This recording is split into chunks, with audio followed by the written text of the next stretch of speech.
everybody. Shenoah Grove here with Texas REIAs. Welcome. Excited to have you all here as part of our Tuesday meeting.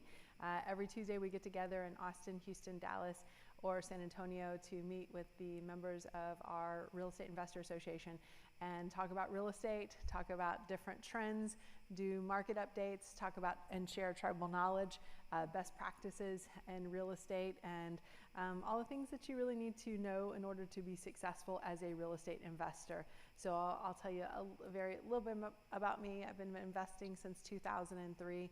I'm also a licensed realtor and broker in the great state of Texas. So that's an opportunity for checking all of the values of your deals. So if you guys don't have a investor-friendly realtor on your power team, it's going to be very difficult for you to be successful as a real estate investor. And I'm not suggesting, just to be clear, I'm not suggesting this is where you get your deals at, because most of the deals on the MLS are going for full retail or above. In fact, last month I think the average house price was about 102% of the list price. So your deals are not on the MLS. You got to find different ways to be able to find those deals, to be able to find different opportunities. And as part of the Real Estate Investor Association, we are your local source for knowledge, deals, funding, advice, partnering, as well as coaching. And I will tell you guys that when I first started in real estate investing, I basically did the same thing that you guys are all doing right now, which is I joined my local Real Estate Investor Association. So 19 years ago, we didn't have YouTube education channel, YouTube University. Now I know a lot of you guys are probably full-time in attendance at YouTube University. So when I first started, all we had was that local group. And I got to tell you that, you know, if I had to kind of weigh them out, I think the local group is probably a little bit more powerful than what you would find at YouTube University, only because it really, at the end of the day, real estate is so very local, right? It's the local realtors, it's the local contractors, it's the local title companies, it's the local attorneys. It really just boils down to who you know, right, and what they're capable with. And if you're learning right now from someone in Utah, that's wonderful if you're also investing in Utah. But if you are investing in Texas, then you might not get the exactly how to do things. You might be told to do things that might be illegal or not customary here in Texas, because Texas is its own state. It sometimes feels like its own country at times, right? We have our own way of doing things. So for us, when we talk about investing as part of our YouTube channel, so we also have a YouTube channel, but we're very clear in terms of saying that we're Texans teaching Texans how to invest in Texas using strategies that actually work in Texas, which is only important if you want to make money in Texas, right? So I would encourage you guys to maybe turn off the YouTube for a little bit, right? And you can get sometimes it can take you in circles. I'm pretty sure the internet has the answers to everything out there, but I'm pretty sure that it can also send you on wild goose chases that might not land you ultimately where you want to be as a real estate investor.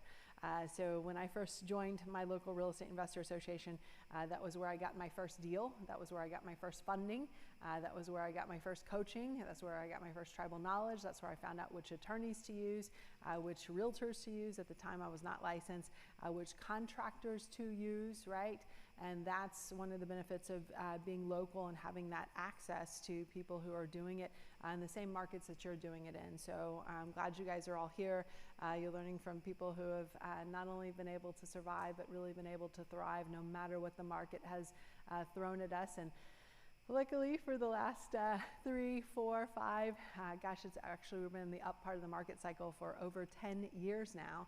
The market's thrown us a lot of beautiful things in terms of watching these property values grow up substantially here in Texas. So I'm curious, how many of you guys have rental property here? How many of you guys have rental property already? How many of you guys, okay, one of you, how many of you guys own a homestead here? How many of you guys own a homestead here? Okay, good. So those are some of the best investments that you can make. Our portfolio has more than doubled in value over the last several years, just because the values have been going up. Just even in the last year, the values are up about 20% versus where they were last year, and they were about 20% up versus where they were the previous year.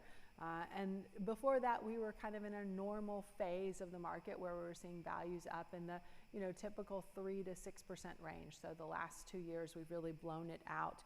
And I will tell you that I got my first deal as part of the Real Estate Investor Association. I got my last deal as part of the Real Estate Investor Association. So this association is an opportunity. It will throw off deals, it will throw off funding, it will throw off tribal knowledge, all the things that you need in order to be successful as a real estate investor. And I'm just curious, are any of you guys actively working on a deal right now that you're working on with a seller, you're talking with a seller? Anybody? Anybody? Yes, you're actively working. Well, come back over here if you don't mind. I got a microphone right here. Yeah, awesome. So tell me a little bit about what you're doing actively working with a seller. Oh, no, I thought I'm actually working to actually buy a property. Okay, yeah. I was going to buy a fourplex. A fourplex, yeah? Yeah, so I just want to start off with that. Okay, and then have you already located it, or are you already talking to the owner? No, actually, just in the looking stages. You're in the looking stages. Yeah. I'm just curious, why a fourplex? So originally I wanted to start off with an Airbnb. Airbnb, okay. It was very hard trying to get people to, want to actually, I kind of wanted to go the rental arbitrage way. Okay, yeah. So rental arbitrage. How many of you guys have heard of that on YouTube? YouTube University, rental arbitrage, yeah. Go and tell them what happened. Well, you can go to different properties, landlords, and try to convince them to want to kind of like sublease their property. Yeah. You can turn it into an Airbnb. And what do they say? Some of them were very enthusiastic. Some of them like, no, kind of discouraging. Yeah. I figured if I can have my own property, I could do what I want with it. Yeah, so I find that I think Airbnb arbitrage, I think alliteration just in general is cool. So there's some alliteration in there, right. The repetition of the A. But I think kind of beyond that, it's a little, I think it's a little kind of pie in the sky, grandma, apple pie sort of a thing. It's like, if you can find this one landlord who will allow you to do this, then great. And it's like, once you actually get out there and start looking for those landlords, sometimes they're not always super excited about you doing that in their property. And then you also take on some risk, because on average, it might cost you anywhere from, on a 4-bedroom house, it might cost you somewhere between $20,000 and $40,000 to actually furnish it. So Are you taking some risk up front, right? And the answer is yes. And that's one of the reasons why they say, and using that rental arbitrage strategy to try and get as long of a lease as you possibly can, because sometimes that furniture doesn't always fit in that next property, right? Definitely. Yeah. So and then and what gosh, I mean, I know it sounds so sexy, and I don't want to be the killer of dreams here, but what I find is, who comes in and tells you at the end of the day whether your plan is going to work? The city, the county, the state, sometimes the HOA, the neighborhood association. And neighborhood associations love short-term rentals, right? I can sit down. Is that true? No, they hate them. You can stand. Thank you. Neighborhood associations can't stand them, right? The neighbors can't stand them. And what are some of these neighbors getting together and doing? They're trying to stop Airbnbs from happening in their neighborhood. And they're calling the cops, and just different things are happening to try and shut those down. So you do have to understand that you might make a $40,000 investment in an Airbnb that might be shut down. So knowing that that's a possibility, and I've been in that situation before. So I owned an Airbnb in a county where they basically said, all right, we're going to charge you $1,000 a day if you are doing an Airbnb on your property. So what do you have to be aware of if you're a real estate investor and you're using that strategy? What do you have to think about? What's a good thing to think about? Say again? Exit strategy, yeah. So, I would recommend that every time you go into a deal, you have at least 3 different exit strategies, right? So it might be buy, fix, and flip. It might be buy and rent. It might be short-term rental. It might be wholesale. It could be any of those things, right? Because sometimes the market or sometimes the neighbors will punch you in the face, right? And you'll have to change your strategy. So if you're buying a property as an Airbnb and it cannot make it as a regular rental, do you know that you possibly have a problem just in case the market changes? And the answer is yes. Now, I think a lot of new investors walk into some of these different opportunities grandma and apple pie, right? This is going to be so easy, right? This is something I can do in my sleep. This is all going to happen. And then something in the marketplace kind of punches them in the face. And then they realize, oh, I got to change my strategy. They didn't mention that in the TikTok video when they were, dancing around and they were talking about how much money you could make on this strategy. So sometimes real estate investing goes beyond these TikTok videos, right? Sometimes there's much more depth in terms of understanding these different strategies, and not just understanding the benefit of these strategies, but really also understanding the risk of these strategies as well. So I'm someone who, when I go to Vegas, I'll play the dollar slot machines, right? That's all I'm going to risk, or I'll play like the Wheel of Fortune game. Or does anybody here play Pai Gow poker? Anybody here play Pai Gow poker? So it's poker. It's mostly Asian people who are playing it. And what I love about this game is you can literally, with $20, play for like an hour and a half and not be really up or down much. So it's a fun game to play. So very little risk. So I'm always playing the ones that are the low risk strategies. But sometimes when real estate investors come into real estate investing, they're doing a high risk strategy, right? And if that is who you are, if you're someone who goes to Vegas and puts $100 on Black 13, then you're going to be one who's going to take some risk. But the market's sometimes going to serve you, right? And then you'll make your own little video, right? But then sometimes the market's not going to serve you. So for me, whenever I look at a deal, something that my coaches taught me a very long time ago, is to look at and consider best case, worst case, and most likely case. Best case, worst case, and most likely case. And what I find is that a lot of brand new investors are only looking at the best case and the best case on steroids, right? The highest ARV, the most days rented out for my Airbnb, right? The least amount of vacancies, and of course nothing ever happens at these Airbnbs, right? Just Google like Airbnb nightmares, right? And you'll see all the different stuff that happens that Airbnb tries to, kind of package up and hide away, so people will continue to use this strategy. And guys, I want to play a quick commercial for Texas Real Estate Investor Associations. Would you like to be a real estate investor in Texas? Come to one of our free local meetings to get access to free training, wholesale properties, capital, and power teams. Click on the link below to find a meeting near you and register for free. Awesome. So I'll go back to the slides that are playing some of the different tribal knowledge. So guys, I want to make sure you're thinking through some of these strategies and thinking through from the standpoint of not just, how do I win if, the toast lands on the floor sunny side up, right? But also, can I still win if the toast lands on the floor, right, with the butter side down, right? So that's what I want you guys to consider. So best case, worst case, and most likely case. I'm curious, anyone else in here is working on a deal, actively working on a deal right now? Anybody else actively working on a deal that they want to share? You don't have to share the address. Anybody who's struggling right now or wants to know what next steps they should be taking as a real estate investor? Anybody? Yeah, would you join us at the mic over here? Will you join us at the mic over here? Yeah, no, that's okay. And new people can still join us at the mic. Yeah. Awesome, thank you. What's your name? My name is Chase. Chase. Everybody welcome Chase with a big round of applause. All right, how y'all doing? How y'all doing? Good. All right. So tell us a Put me little on bit the about. spot up here. Yeah, that's okay. That's okay. I'll help you out. Oh, yeah. So tell me a little bit about what you're doing right now. I'm just studying and trying to build my general knowledge with real estate. Okay. But I've been looking into wholesaling real estate for some years now. I just never actually pursued it. But I'm looking to invest in some properties in Houston, though, get my feet wet. Okay. And also network with fellow real estate investors as well. So. Yeah, so when it comes to being a wholesaler, it's always, what came first, the chicken or the egg? Which came first, the deal or your end buyer? Right. So as a wholesaler, you've got to be running in both directions, right? So simultaneously parallel paths. Right. Because if I hear a lot of wholesalers who will say, well, I don't want to find anyone who will buy it until I first find my deal. Right. and then they find a deal, and then they haven't done all the other work, or Yeah. they have to wait, for a couple of weeks for a meeting or something. Right. And then there are people who will say, well, I want to make sure I get the money before I go and I talk to the sellers. And then they've, brought up all of these people with money and deals, and then you're like, well, you have no deals, so like, Yeah. what's, Well, as long as you what's get here? that deal on lock, that's that. Yeah. Yeah. So tell me a little bit about what you're doing to do marketing to be able to find these deals. I've been hearing about a strategy called PropStream.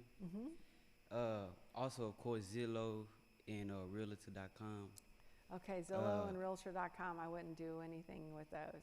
Yeah, I didn't heard a lot of real estate investors advise that you don't take that route for many reasons. But it's so many. But PropStream is probably the number one thing I want to invest in. Okay. And then what are you doing with those leads? Like I say, Are you door knocking? Are you cold calling? Are you texting? What are you doing? nothing yet. I'm be honest with you, but I'm about to start taking initiative with it and go full force. All right. Well, so I will just advise that as part of Texas REIAs, we have a Facebook page. There's about 10,000 people on there. I follow Texas REIAs on Facebook. So I'd love to have all of you guys join there. It's interesting because when we first started investing, we first started the Investor Association, it was pre-Facebook, so all of our stuff was on, and this is going to date me big time, but a service called Yahoo Groups, right? So Yahoo Groups was kind of like how we communicated before there was a Facebook. Right. But so we got a little late to the Facebook party. So instead of having 100,000 people on our Facebook page right now, we only have 10,000, but we're growing that like crazy every single day. Right. So I would say, but our group is very active. So I would say as soon as you find your deal, your opportunity, put it on the Texas REIA's Facebook page to be able to get some traction on in terms of being able to find your end buyer. So Okay, that's so what I would Texas definitely. REIA. Texas REIAs, yeah. Okay. And I think maybe when you checked in, there was an opportunity to be able to join and follow or subscribe to that site. So yeah. Okay. I also got a question. What's Yeah. the number one advice you would advise for a new investor to find deals? Yeah, so for a new investor who's willing to put the hustle in, so always ask like are you going to put in the hustle, or are you going to put in the dollars, right? So if you're going to put in the hustle, that means you're going to be driving for dollars. That means you're going to be door knocking. That means you're going to be cold calling. That means you're going to be cold texting. Right. That means you might be putting out bandit signs. The people who are willing to put in the dollars, and that might mean that you're buying lists and you're direct mail marketing to those lists, and or you're hiring teams of virtual assistants, as an example, and having them call for you. I'm curious, have any of you guys in here gotten a call on one of your rental properties from a home buyer? Any of you guys? Yeah? Okay, a couple of you guys.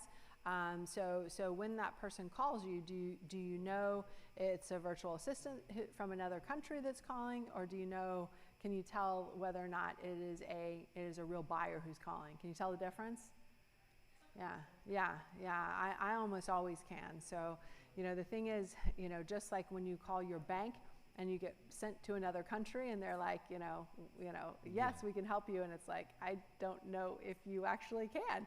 So I would say, a lot of people are using that strategy, but I would say if you are using the strategy of virtual assistants, make sure to inspect what you expect, which means to make sure that virtual assistants are actually following your script, or actually picking up and answering immediately when the other person answers, and even check their text scripts. I got a very strange, text script the other day that was just like, I can tell this was, not, this was done by somebody in another country that I'm getting texted by right now.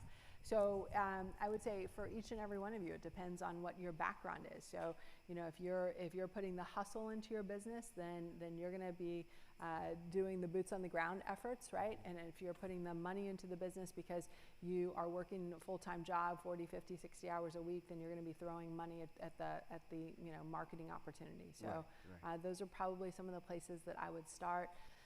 There's so many neighborhoods in this city that have great opportunities, tons of houses built in the 20s, 30s, 40s, 50s, 60s, 70s that need massive amounts of updates. Now, what's cool about investing now versus when I started is a lot of these houses that were built, in that time frame when I started, there wasn't a whole lot of equity, right? So in many cases, I would have to buy. I wouldn't be able to barely put any money in the seller's pocket. Now the sellers have so much equity, right? They still need to sell to an investor because they can't bring the house up to today's standards and make it loanable, right? So, or what a bank would call habitable. So now they're still selling to an investor, but they're taking equity out of the situation, even if the house is not in great condition. So that's one of the cool things that I love about investing in this market that was really tough, for example, when I was investing in 08, 09, 10, and 11. So so does that give you an idea? Oh yeah, Okay, I appreciate good. that. You said a mouthful. Yeah, all right, right. good. Well, I All right, appreciate man. that.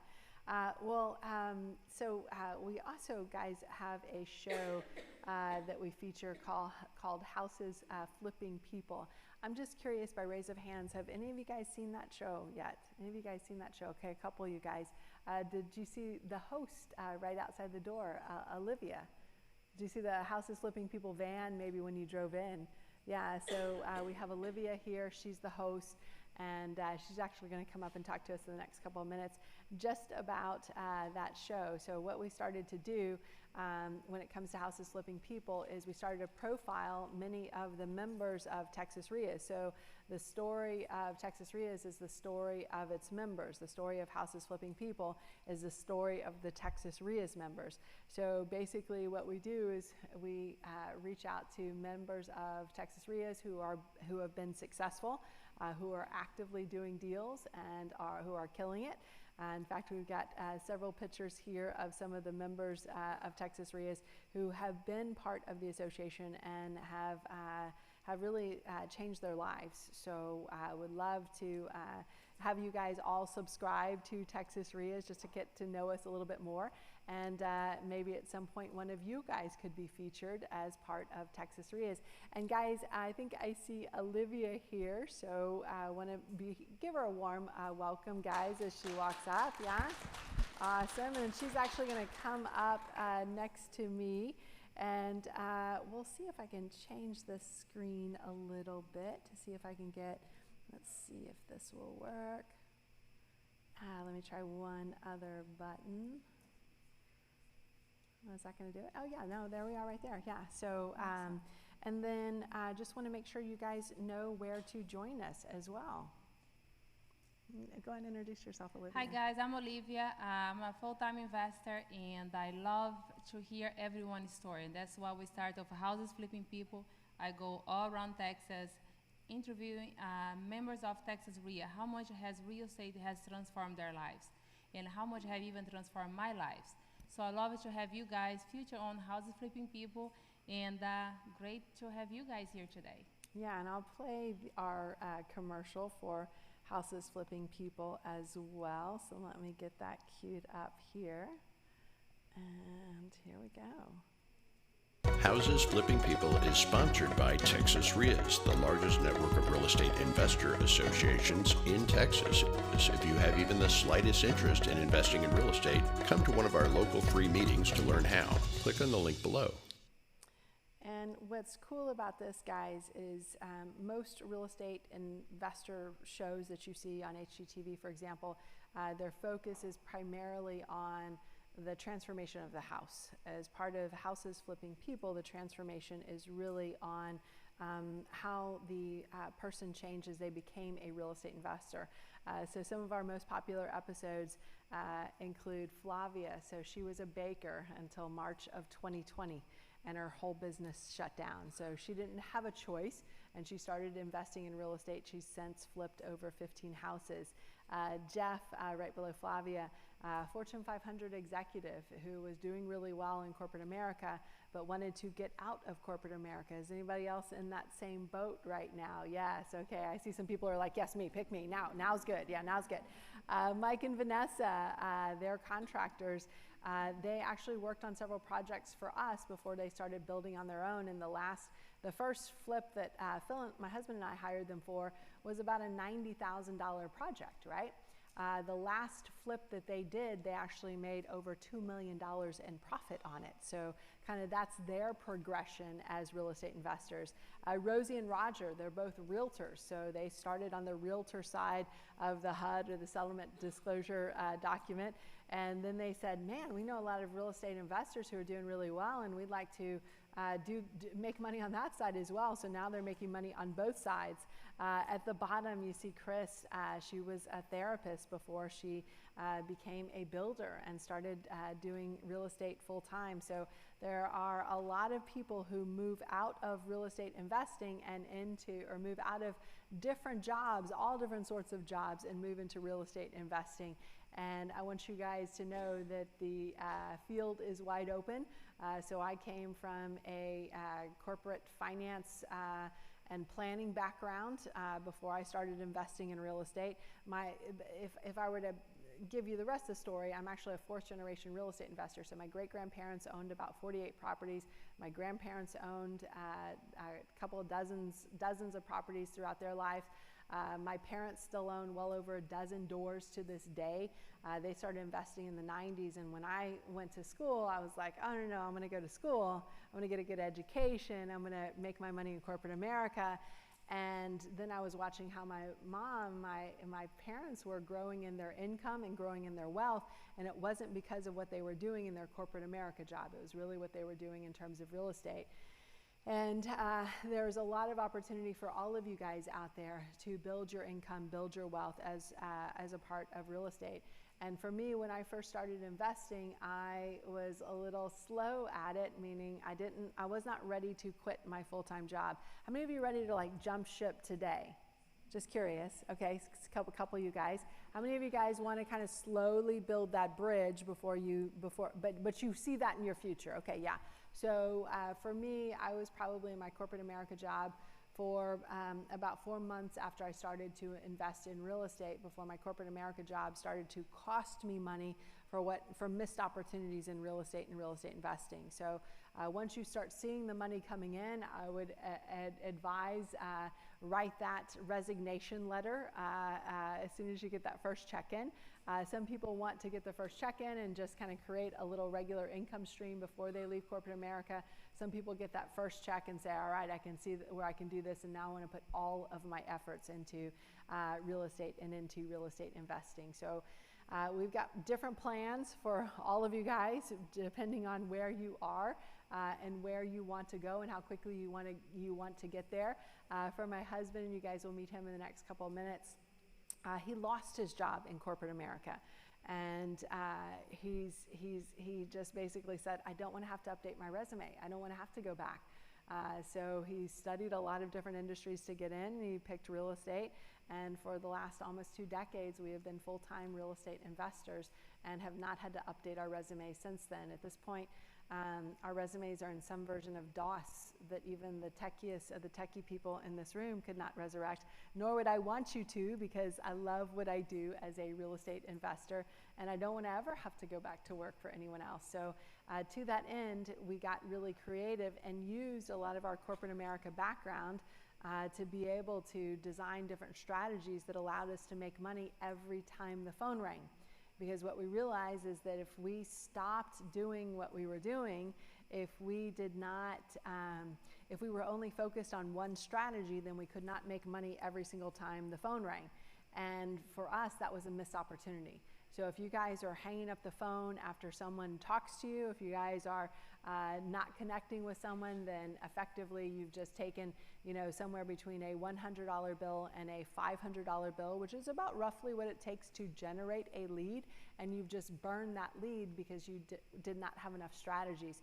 So as we go through our meeting tonight, and every meeting, we'll talk about many of the different strategies that you can use as a real estate investor to be able to win deals no matter what the situation is. So we very quickly learned how to make money no matter what the equity position was. We very quickly learned how to make money no matter what the situation was, how much it needed in repairs. One of our students, as part of Texas REIAs, we helped them do a deal where there were 42 different heirs as part of the transaction. Literally, it was like, let's close this thing before another person dies, right? So I don't want to do another heirship affidavit for this thing. So being able to solve some of these very complex problems, that's what ultimately unlocks your ability to be a successful real estate investor no matter what the market throws at you. And how many of you guys are worried about how interest rates are going to affect us in the market right now? Okay, one of you. So I will tell you that when I first started investing, interest rates were somewhere between 7 and 8%, okay? And now they're 3 to 4, right? So even if interest rates go, and they're going up for sure, undoubtedly, it's still a great opportunity to both create cash flow as well as there are plenty of opportunities for owners to come into the marketplace. Now you do have to realize that for every single 1% increase in interest rate, that your purchasing power typically drops by about 11%. So if, for example, when you started looking for a house maybe 3 months ago, based on the interest rate that we had 3 months ago, you were able to afford a $300,000 house. Well, if you wait until interest rates go up a full point, then and your purchasing power drops by 11%, then now you're looking at a $267,000 house, just as a quick example, right? And some of you guys are looking at me saying, there's a $267,000 house out there? Like, is that even a thing anymore? But I just want to kind of use this as to illustrate. But the issue is, what that means is people that were going to afford a $350,000 house before, now looking at $300,000 houses. People are looking at $300,000 houses, are now looking at $250,000 houses. But we're not going to see any big change in terms of the sales prices because there's just no inventory at any of the levels, right? So people are going to get knocked down a little bit, but there's still no inventory at any of these levels. So even if they get knocked down to a lower level, there's, it's still going to be a pricing war to be able to get in. So pricing and many of these pricing increases, we are not going to see changes in those at all. Now, we will see, and typically what we've seen in the past, is a volume slowdown right after interest rates change. So we're selling fewer houses. What are people doing while we're selling fewer houses? People are saving up a little bit more money, right? Or people are reevaluating. But once they get used to it, right, then they go back to start buying houses. So we might see a slowdown in the total number of sales, but even then that's not going to affect our total housing prices because, again, we're in an inventory shortage, and we're going to be in an inventory shortage for probably the next 3 years at least, because we're just not adding enough permits. So one of the big things that I check are housing permits, right? So from 2020, we issued 160,000 permits. In 2021, we issued 170,000 permits. That's 10,000 more housing permits. Last year, for example, we sold over 400,000 houses in Texas. I think just the 10,000 extra homes that they added last year, probably between all of us in this room, we could take care of that, right? That inventory can get swiped up in an instant. And guess what? So far for 2022, they're about on that same trajectory, right? So they're still not even making a dent in terms of adding enough inventory for us as real estate investors.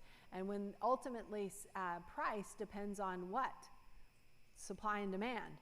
And if we still have very little supply, but we still have a lot of demand because of all the people that are moving here, what does that mean for price? We're going to continue to see it go up.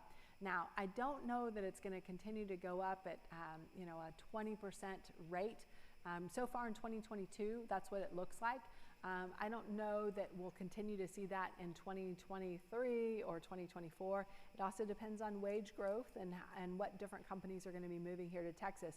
But so far, I would say Texas has just about almost all of the other states completely beat out. So that's the opportunity here. So don't worry about interest rates. And guys, for those of you who are online, that's the end of this segment. You can join us for the next segment in just a few moments. All right, guys, I'm going to